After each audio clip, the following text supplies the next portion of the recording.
ओम श्री शक्ति नमः। ओम श्री शक्ति नमः। ओम श्री शक्ति नमः। सर्वदेव में रथ का वर्णन। शिव जी का उस रथ पर चढ़कर युद्ध के लिए प्रस्थान।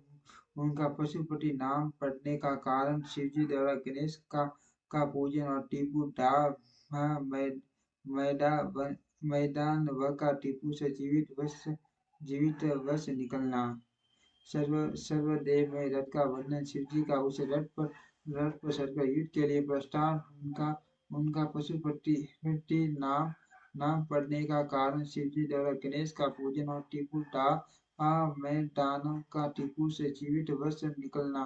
व्याजी ने का श्याम प्रभु सनत कुमार जी आपकी बड़ी उत्तम है। आप सर्वस्तात आपने परमेश्वर वह जो कथा सुनाई है वह अत्यंत अद्भुत है। अब बुद्धिमान विश्वकर्मा कर्मा ने शिव जी के लिए जिस देव में एवं परस्पर रथ का निर्माण किया उसका वर्णन कीजिए। शिव जी कहते हैं जो व्याजी जो सुने उन्हें व्याजी की वह बात सुनकर मुनिवर संत कुमार जी शिव जी के संत कमलों का स्मरण करके बोले।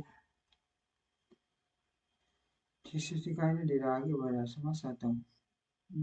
विपेंद्र सताइस जो नक्षत्र भी वे उस वाम चक्री की शोभा बढ़ा रही थी। ये विप्र से ऋतुए उन दोनों पहियों नेमी बनी अंतरिक्ष रथ का अगला भाग हुआ और मंद सतले की रथ की बैठक का स्थान ग्रहण किया। उद्याचल और अलाचल ये दोनों उस रथ के हुए मान के ठीक से दिखाई दे रहा, आगे बढ़ा समझ आता हूँ। आश्रम उसके पाद बने शस्त्र फनों से सुशोभित शेष नाग बंद रज्जु हुए और दिशाएं तथा उन दिशाएं उसके पाद बनी। पुष्कर पहाड़ी टीटों ने रतन जटिल शरण में पटाऊ का स्थान ग्रहण किया और चारों समुद्र उस रथ के आस्वादन वस्त्र बने गंगा आदि सभी श्रेष्ठ श्रीताओं ने सुंदर स्त्रियों का रूप धारण किया और समस्त आभूषणों से विभूषित हो हाथ में स्वर्ण ले ये तत्र स्थिर हो गए। वे रथ की शोभा बढ़ाने लगी। आव आदि सातों वायुओं ने शरण में उत्तम सोपान का काम संभाला। लोकालोक पर्वत उसके चारों ओर का उप सोपान और मानस आदि सरोवर उसके सुंदर बारी विश्राम स्थान हुए। हमारे वत्सासल उसके चारों ओर के पासे बने और नीचे के लोगों के निवासी उस रथ का तल भाग हुए। देवारी देव भगवान ब्रह्मा लगाम पकड़ने वाले इशारते हुए और ब्रह्म देवत ओंकार महादेव का साबुक हुआ। आकार ने विशाल सत्य का रूप धारण किया। मंत्राचल 500 भाग का दंड हुआ। शैलराज हिमालय धनुष और स्वयं नागराज शेष उसकी प्रत्यंशा बने सूटी पीनी सरस्वती देवी उसे धनुष की घंटी हुई और माँ तेजस्वी विष्णु बाण तथा अग्नि उसे बाण के नोक बने। मुने चारों वेद उस रथ में जीतने वाले 4 घोड़े कहे गए। इसके बाद शेष बसी हुई चेटिया उन असुओं की आभूषण हुई। विष से उत्पन्न हुई वस्तुओं ने सेना का रूप धारण किया। वायु बाजा बजाने वाले और व्यास आदि मुख्य ऋषि वाहक हुए। मुनिवर अधिक कहने से क्या लाभ, मैं संक्षेप में ये बतलाता हूँ कि ब्रह्मांड में जो कुछ वस्तु थे वह सब उस रथ में विद्यमान थे। इस प्रकार बुद्धिमान विश्वकर्मा ने ब्रह्मा और विष्णु की आज्ञा से उसे शुभ रथ सामरी का निर्माण किया। सनत कुमार जी कहते हैं मर से इस प्रकार मान दिव्य रथ में जो अनेक विधि आश्चर्यों से युक्त था तथा वेद रूपी अश्वों को जोड़कर ब्रह्मा ने उसे शिव को समर्पित कर दिया। शंभु को निवेदित करने के पश्चात जो विष्णु आदि देवों के सम्मान्य एवं त्रिशूल धारण करने वाले हैं उन देवेश्वर की प्रार्थना करके ब्रह्मा जी उन्हें उस रथ पर चढ़ाने लगे। तब मां ऐश्वर्यशाली सर्वदेहमय शंभु रथ सामग्री से युक्त उस दिव्य रथ पर आरूढ़ हुए। उस समय में ऋषि देवता गंधर्व नाग लोकपाल और ब्रह्मा विष्णु भी उनकी स्तुति कर रहे थे। गान विद्वान विशारद अप्सराओं के गण उन्हें घेरे हुए थे। साथ ही स्थान पर ब्राह्मणों को देखकर उन वरदायक शंभु की विशेष हुई। ये लोग की सारी वस्तुओं को कल्पित उस रथ पर शिव जी चढ़ी रहे थे कि वेद समुद्र में घोड़े सिर के बल भूमि पर गिर पड़े। पृथ्वी में भूकंप आ गया। सारे पर्वत डगमगाने लगे। शशा शेषनाग शिव जी की भार न सह सकने के कारण वे कांप उठे। तब उसी क्षण भगवान दंडी करने उठकर नंदीश्वर रूप का धारण किया और रथ के नीचे जाकर उसे उसे ऊपर को उठाया, परंतु नंदीश्वर भी रटानल मोह के कारण उत्तम तेज को सहन न कर सके। अतः उन्होंने तत्काल ही पृथ्वी पर घुटने टेक दिए। तत्पश्चात भगवान ब्रह्मा ने शिव के हाथ में शाबुक ले घोड़ों को उठाकर उस शेष रथ को किया। तदंतर महेश्वर का अधिष्ठित उस उत्तम रथ में हुए। ब्रह्मा जी ने रथ में जुटे हुए मन और वायु के समान वेग में अश्वों को उन तपस्वी दानवों को आकर्षणीय तीनों लक्ष्य करके आगे बढ़ाए। तत्पश्चात लोके के कल्याण भगवान रुद्र देवों की और निष्ठा करके कहने लगे, श्रेष्ठ यदि तुम लोग देवों तथा अन्य प्राणियों के विषय में पृथक पशु तत्व की कल्पना करके उन पशुओं का आधिपत्य प्रदान करोगे, तभी मैं उन असुरों का संहार करूंगा। वे दैत्य श्रेष्ठ तभी मारे जा सकते हैं, अन्यथा उनका असंभव है। सनत कुमार जी कहते हैं, उन्हें अगाध बुद्धि समर्थ देवादी देव भगवान इस शंकर की यह बात सुनकर सभी देवगण पशु तत्व के प्रति संस्कृतिक हो उठे। जिसने उनका मन खीन किया हो, तब उनके भावों को समझकर देव अंबिकापति राम करुणा करुणार्द्र हो गए। वे वे वे वे फिर वे हंसकर उन देवताओं से इस प्रकार बोले। शंभु ने कहा, देव श्रेष्ठ पशु भाव प्राप्त होने पर भी तुम लोगों का पतन नहीं होगा। मैं उस पशु भाव से विमुक्त होने का उपाय बतलाता हूँ, सुनो और वैसा ही करो। समाहित मन वाले देवताओं और तुम लोगों से सच्ची प्रतिज्ञा करता हूँ कि जो इन दिव्य पशुपात व्रत का पालन करेगा वह पशु तत्व से मुक्त हो जाएगा। पशु श्रेष्ठों से तुम्हारे अतिरिक्त जो अन्य प्राणी भी मेरे पाशुपुत्र व्रत को करेंगे, वे भी निसंदेह पशु तत्व से छूट जाएंगे। ये जो नैमिष ब्रह्मचर्य का पालन करते हुए 12 वर्ष तक अथवा 3 वर्ष तक मेरी सेवा करेगा अथवा कार्य पशु तत्व विमुक्त हो जाएगा। इसीलिए श्रेष्ठ देवताओं, तुम लोग भी जल्द इस प्रमुख दिव्य व्रत का पालन करोगे। उसी समय पशु तत्व मुक्त हो जाएंगे, इसमें कुछ भी संदेह नहीं है। सनत कुमार जी कहते हैं, महर्षि परमात्मा महेश्वर का वचन सुनकर विष्णु और ब्रह्मा आदि देवताओं ने कहा बहुत अच्छा, ऐसा ही होगा। इसलिए बड़े बड़े देवता तथा असुर भगवान शंकर के पशु बने और पशु तत्व रूपी ब्रह्मा से विमुक्त करने वाले रुद्र पशुपति हुए। तभी से महेश्वर का पशुपति यह नाम विश्व में विख्यात हो गया।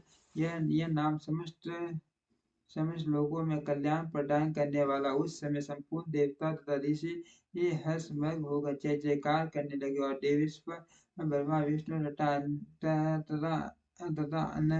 अन्य प्राणी भी परमानंद मगन हो गए। उस अवसर पर परमात्मा शिव का जैसा रूप प्रकट हुआ था, उसका वर्णन सैकड़ों वर्षों में भी नहीं हो सकता। तदंतर जो शिवा तथा संपूर्ण जगत के स्वामी और समस्त प्राणियों के सुख प्रदान करने वाले हैं, वे महेश्वर सुजित होकर टिपुर का संहार करने के लिए प्रस्तुत हुए।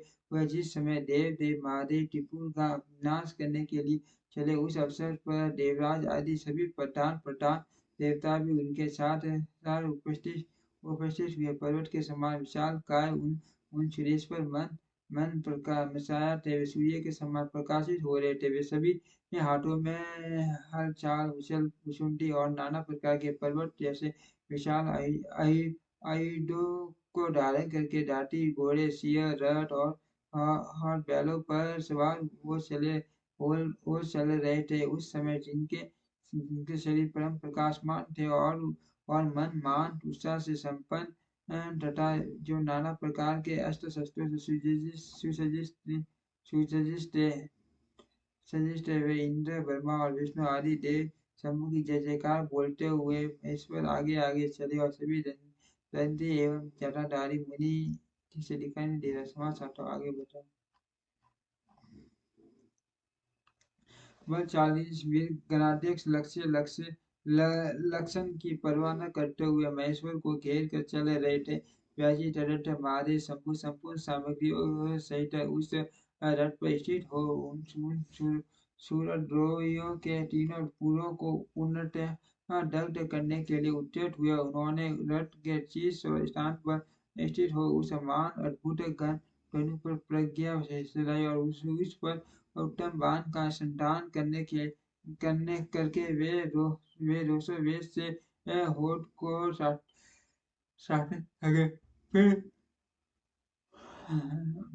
फिर धनुष की मूठ को पूर्वक पकड़ कर और दृष्टि में दृष्टि मिलाकर वे वहां असल भाव से खड़े हो गए। परंतु उनके अंगूठे के अग्रभाग में स्थित होकर गणेश का निरंतर पीड़ा ही पहुंचा रहे थे, जिससे वे तीनों त्रिशूलधारी शंकर का लक्ष्य नहीं बन सके। तब धनुष बाणधारी मुंज के विरूपाक्ष शंकर ने परम शोभन आकाशवाणी सुनी। उस व्योम वाणी ने कहा, ऐश्वर्यशाली जगदीश्वर, जब तक आप इन गणेश जी की रचना नहीं कर लेंगे तब तक इन तीनों पुरों का संहार नहीं कर सकेंगे। तब ऐसी बात सुनकर अंधकार सुर के नियंता भगवान शिव ने भद्रकाली को बुलाकर गजानन का पूजन किया। तब जब हर्षपूर्वक विधि विधान से तब अग्रभाग में स्थित हुए उन विनायक की पूजा की गई, तब वे प्रसन्न हो गए। फिर तो भगवान शंकर को उन तारक पुत्र मान मर्द के तीनों नगर यथोक रूप से आकाश में स्थित दिख पड़े। इस विषय में कुछ लोग ऐसा कहते हैं कि जब शिव जी स्वयं स्वतंत्र ब्रह्म सर्वगुण निर्गुण सबके द्वारा लक्ष्य स्वामी परमात्मा निर्गुण परमेश्वर ठीक से दिखाई नहीं दे रहा। आगे बढ़ा समझ आता हूँ।